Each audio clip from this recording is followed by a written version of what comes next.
Property owner is planning to rebuild a deck in the backyard, and the location of the deck is one where our regulations come into play. City of London in this case is blessed with a lot of rivers and streams, and associated with those rivers and streams are flooding hazards and erosion hazards.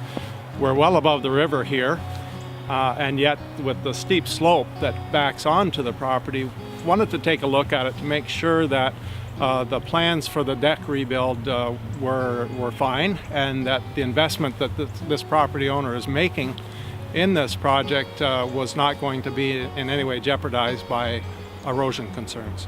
One of the primary mandates of conservation authorities is to help protect life and property from hazards associated with flooding and erosion.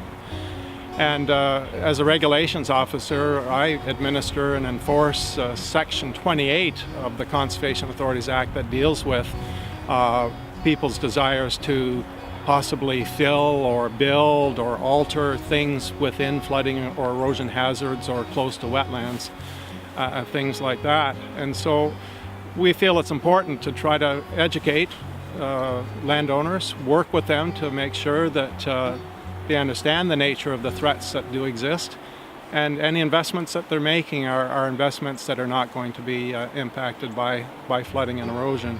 It's interesting, the range of projects that we find ourselves involved with, from the smallest of projects, small accessory structures, small additions to homes, right up to major subdivision developments backing on to either slope hazard lands or floodplain areas or close to wetlands. So the range is quite significant, and it's a pleasure to have a chance to work with landowners on individual properties and consultant teams that are working on large-scale projects. The level of effort that's required also varies considerably. Some files can be dealt with in a matter of a portion of a day, and others go on for many years. So it's quite the range of projects that we see.